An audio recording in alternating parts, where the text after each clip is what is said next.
everybody doing? Good, how are you? Great. That time of year, get to see each other a lot. Excited, finally game week, and I think everybody in our buildings is excited and ready to go. Players were great today. It's kind of a normal Monday for us, and got a little bit of workout on the field, and now we're in the full game plan mode, obviously.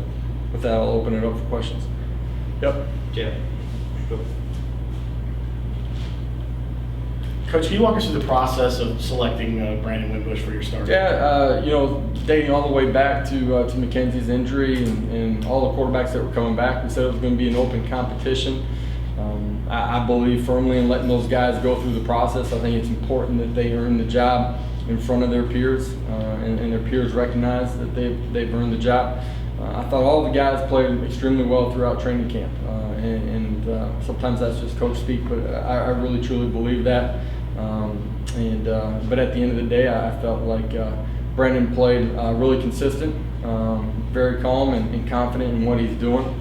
I think he's got great command of what we're doing. I think the players around him believe in him, and so that's why he got the nod. Coach, Sam Jackson getting coach started at left tackle. How comfortable is he at that position, and what did you see from him that allowed you to make the decision he is able to handle that position? Yeah, you'll see both of those guys at left tackle. I think we got a great core nucleus of guys on the offensive line. I think we have the ability to move people into different positions. That flexibility is important typically as you go through the season, because inevitably there's going to be some guys that get nicked up.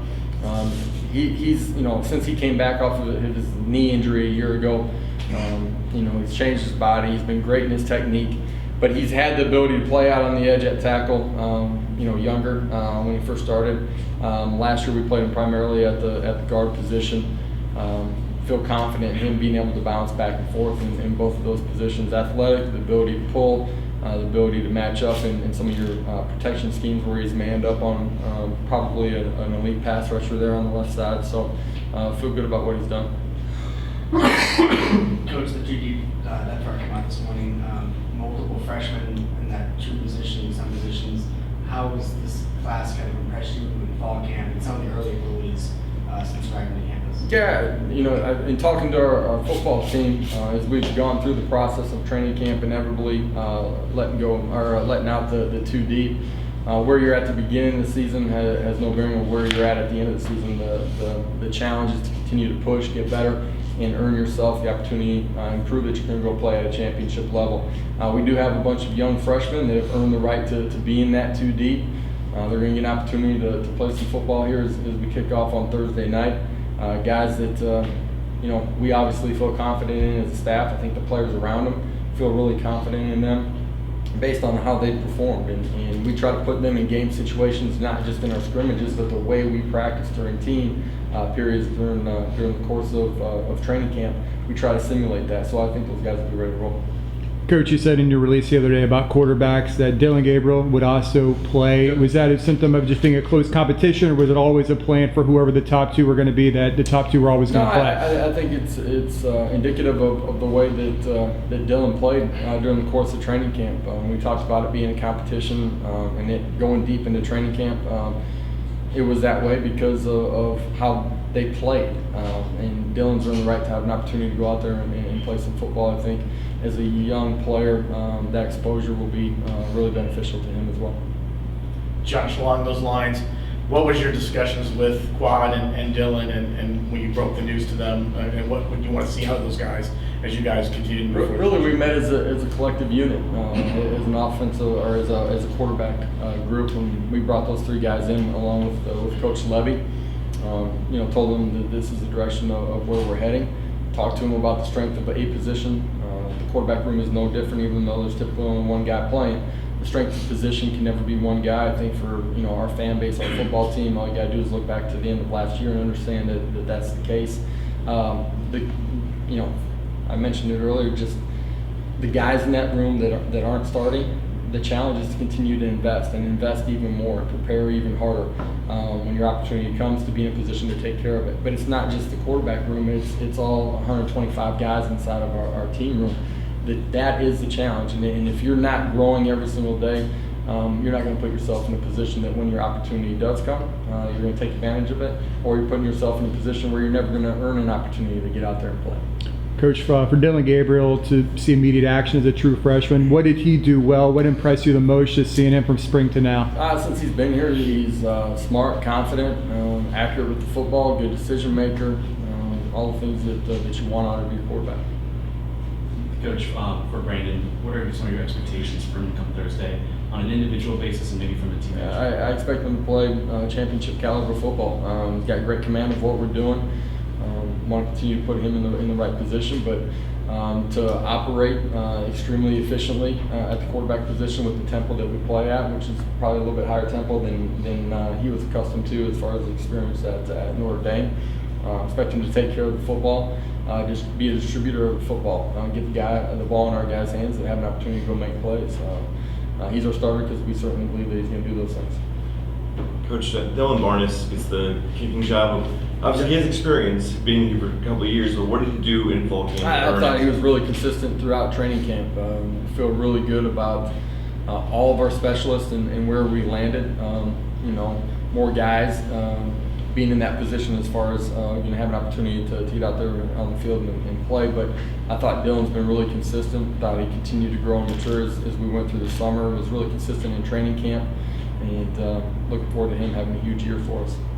Josh, defensive line was obviously a concern coming out of spring. What have you seen from these guys now, and what do you look forward to that group? As you guys I thought that group, as much as any, transformed themselves throughout the summer, changing their bodies, but their work ethic, buy-in, attention to detail. When we came back to training camp, they were a much different group than where they were when they finished spring ball after 15 days. The maturity level of that position is critical to us growing and be the type of defense that we want to be. I think we're extremely athletic. I think we're probably a little bit deeper at the beginning of the season than we were a year ago on the defensive line. Maybe some guys that haven't played as much football as we had a year ago with some of the experience coming back. I do believe, though, if those guys invest every single day, take coaching, take it to heart, implement it into their game, that they have a chance to be a dynamic unit by the end of the season. Coach, obviously there was a lot of attention this camp about quarterback and who was going to start. Can you share, personally what it was like for you coming into Oklahoma from junior college? Was it a situation where you were competing with guys? Did you find out in camp that you were starting, or can you just kind of tell us a little bit about that? My experience was a little bit different. They've been running triple option there. There were a couple quarterbacks that could transition into drop back passers. By the end of spring ball, it was kind of my job, and some of that was maybe my play, but some of it was just who else was in the room at that time and the system being a little bit different. I think anytime you go through a quarterback battle, it's hard, it's intense. You live and die with every throw, but at the end of the day, that's kind of how you got to play too. You're a decision maker. You have the ball in your hands every single play. I think that competition, that experience has a chance to have that entire room grow throughout it and understand the urgency that you have to prepare and play with, which is going to be important through the schedule that we face this year. Josh, any update on Daryl Mack on his status? Yeah, he's doing better, being able to get a little bit further into his rehab, but he's not in a position that he'll be practicing here this week. Coach, as far as you mentioned a lot of adjustments and a lot of growth coming quickly during camp for the defensive line, how would you say the secondary and linebackers, what have they done to support that group? Well, I think the experience that we have in the secondary, obviously losing a great safety in KG from a year ago, but the experience that we have on the back end, is important. The ability to play man-to-man coverage to get up and press and challenge things. We have some special players that have had a great training camp back there. More depth at the linebacker position than we had a year ago.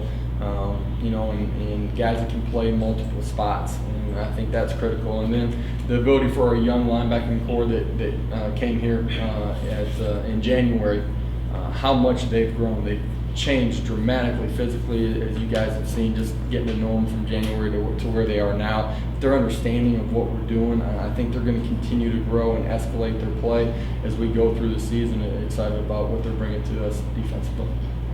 Coach can't get 20 grade receiving immediate eligibility. How important is that, and what have you seen out of those guys? Important to them because they've invested so much. They really have. They're continuing to grow as people, grow in our program, the way we approach everything every day. Important to us as a football program because they're got a chance to be dynamic playmakers, and obviously they're both going to play a lot of football for us. So that was a huge plus for us. Coach Sweat wasn't listed on the depth chart. Do you guys still expect him to be a package pass rusher for you guys? That guy has a chance to be, absolutely. A guy that came off a horrific injury, that is physically in a much better place than he was a year ago.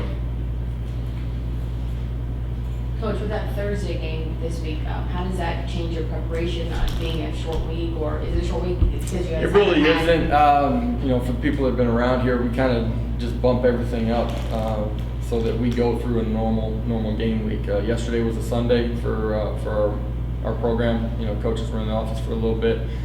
We'd done most of our game prep the week before and installed all of it. Players were off. Today was a Monday.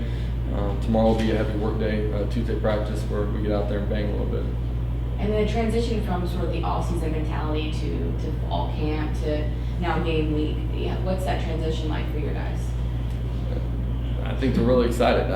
They're ready to get out of summer. By the time you finish up workouts at the end of July, they're ready to put some pads on and go compete and play. You get the back quarter of training camp, they're tired of going against the same guy. There's a lot of one-on-one battles that are with a guy that you're either locker in next to or right across from, and so it's time to go play a different opponent, find out where we're at, make a bunch of plays, make some mistakes too, and you got to grow through them. But excited, what our team has put into it, the energy, the effort, the focus every single day. Proud of where we're at as far as trust, communication, work habits inside of our program. All of that is giving us a chance to go out and play really well. We got to go earn it, got to go prepare the right way this week to go play our best football on Thursday night. Anything else for Coach? One more, Brandon? Hey, you got a game on Thursday. What do you expect from Florida A&M? They got some experience on the offense side of the ball. Got some dynamic playmakers. Veteran quarterback. Defensively, multiple in some of their fronts, and at the end of the day, I think early in the season, because you don't know exactly what they're going to do schematically, they haven't put anything on tape, and be extremely different from where they were a year ago. I think it's really about you and your preparation. Make sure that your kids understand your schemes, have the ability to adjust quickly during the course of play to whatever that they're seeing. Just coming into this season, obviously a lot of excitement. The school sold out season tickets. Can you just kind of talk about the buzz and excitement you're feeling from Night Nation heading into game one? A year ago I had never played in the bounce house, right? And had heard a lot going into it. Remember getting ready to give the pregame speech before we walked out, and you hear the student body shaking the stands right up above you, man, the roof and the locker rooms, bouncing up and down. It's an electric atmosphere. I've said it before, there's bigger atmospheres, bigger stadiums in college football. There's not a better atmosphere inside the stadium than what's provided here. I think it speaks to what our players have built here. I think it speaks to the energy that surrounds our university, that surrounds our football program. It's probably the most unique thing in college sports, and we can't wait to get out there and play on Thursday night. Thanks, guys. Appreciate it, guys. Appreciate it. Thank you, Coach. Brandon Wimbush up here.